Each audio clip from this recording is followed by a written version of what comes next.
The Honorable Suntay. On the alleged misuse of confidential funds. Ginagamit ito ng complainant para ipakita na may misuse o malversation ng confidential funds. Pero mahalagang tandaan na ang paggamit ng confidential funds ay governed ng COA DBM Joint Circular 2015-01. Sa circular na ito, kinikilala na ang confidential funds ay ginagamit para saan? Surveillance activities, intelligence gathering, informant payments. Dahil dito, cash transactions talaga lahat yan. So hindi porket may mga cash transactions o may movement ng funds, ibig sabihin, meron ng malversation o merong corruption na nangyayari. Hindi rin pwedeng sabihin, bakit nagastos yung pera in 11 days as alleged? Dahil ang spending, yung bilis ng paggastos, hindi naman automatic, ibig sabihin, illegal na. Confidential operations often require immediate payments to sources like informants. Ang mas mahalagang problema sa complaint ay hindi nito pinapakita kung saan napunta ang pera. May personal benefit ba na pumunta o nakuha ang Vice Presidente? Wala sa complaint allegations na tumanggap siya ng bahagi ng pera. Walang nakasaad na may asset bang nabili using that funds. May bank transfer ba papunta sa kanya?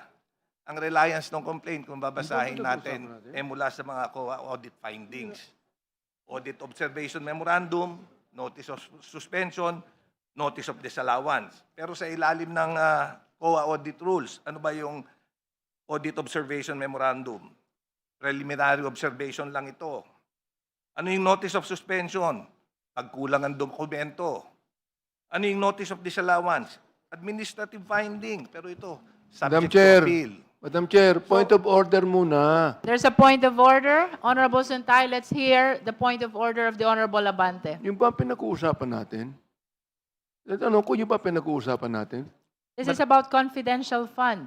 Oo. Yes, this is about confidential Ang funds. pinag-uusapan natin kanina, Madam Chair, Kung this is tendre regarding lang, confidential Let's, funds. Nagpapa- let's Papaliwanag allow pa the ako eh. Honorable Abante to finish the point of order. ang pinag-uusapan natin kanina, kung yung office ng Secretary of Education, saka yung Vice President's office, impeachable offense ba yun? Madam Chair, Ang pinag-uusapan yun. Dali lang, nagsasalita pa Kindly ako. wait eh. until he Ano, ano? finishes.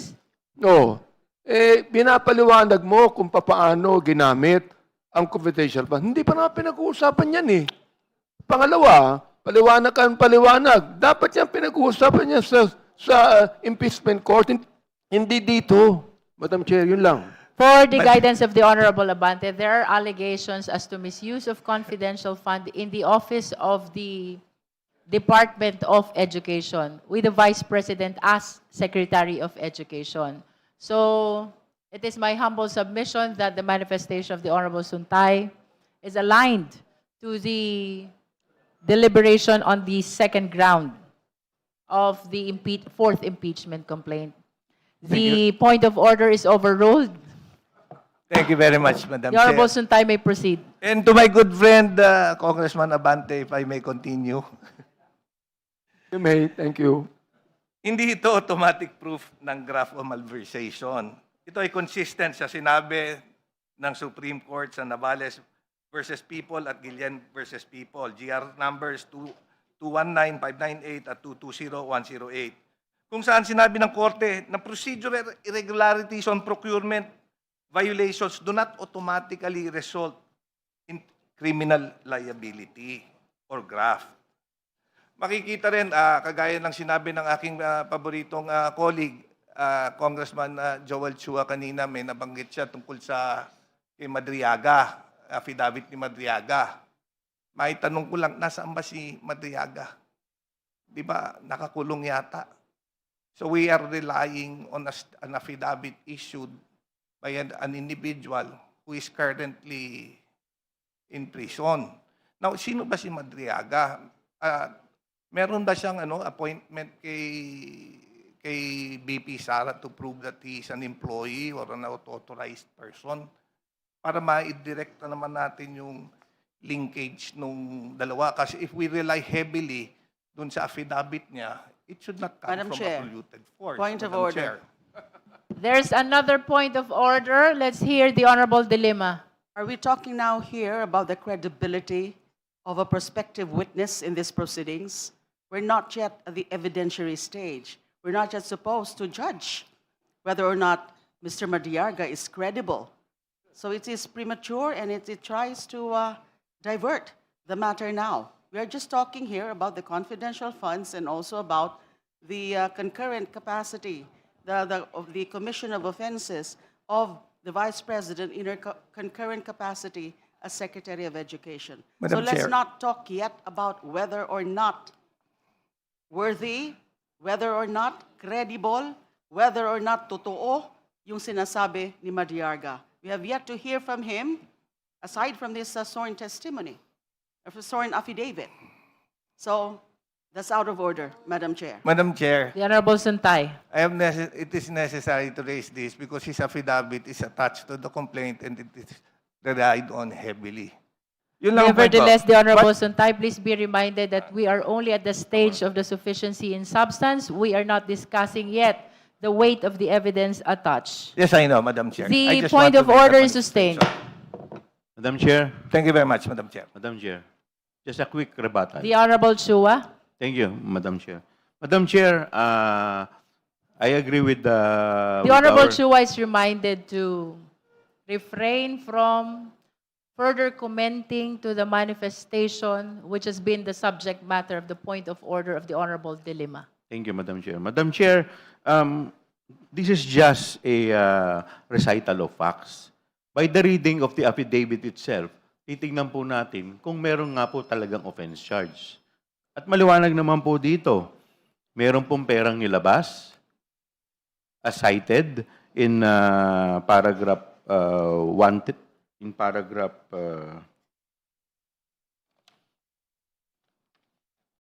in paragraph 1, 2, 3 of the complaint.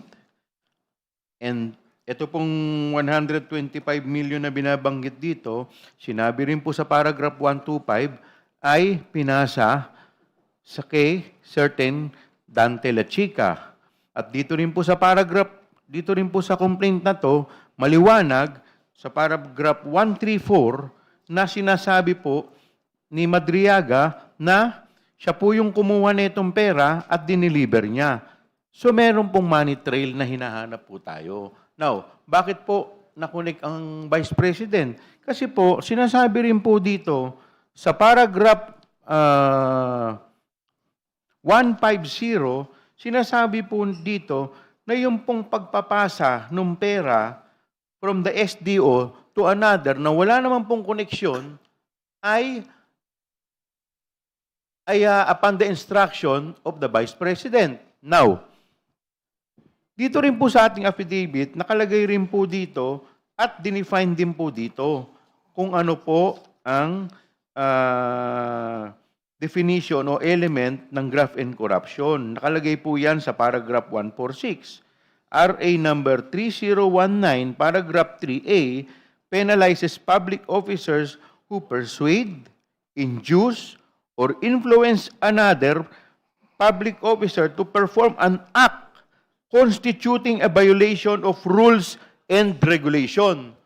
Definitely, yung pagpupunta po ng pera from one person other than the SDO is a violation of rules and regulation. Thank you po. Madam Chair, a quick Thank you.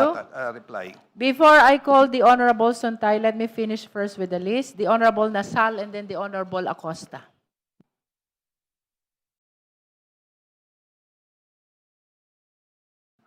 Thank you, Madam Chair. Madam Chair, Article 2 likewise fails to meet the constitutional threshold of sufficiency in substance. The issues raised, particularly those concerning confidential funds, under Joint Circular number 2015-01, audit observation memoranda and notices of disallowance were substantially discussed during prior deliberations. Nung in-apply ng committee yung standards na ito during the PBBM proceedings, sinabi nun na ang preliminary audit findings are not final adjudications of liability. Audit observation memoranda and notices of disallowance remain appealable and subject to administrative and judicial review. Kaya standing alone, kitang-kita na these do not establish graft malversation or betrayal of public trust. Rapid liquidation by itself is not per se unlawful. Cash handling is intrinsic to the nature of confidential and intelligence funds.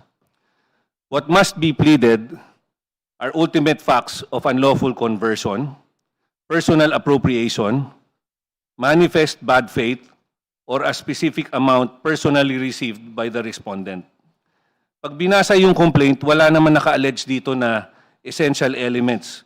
Puro inferences lang ang meron. Inference is not an ultimate fact. For these reasons, Article 2 likewise fails the insufficiency in substance threshold. Thank you, Madam Chair.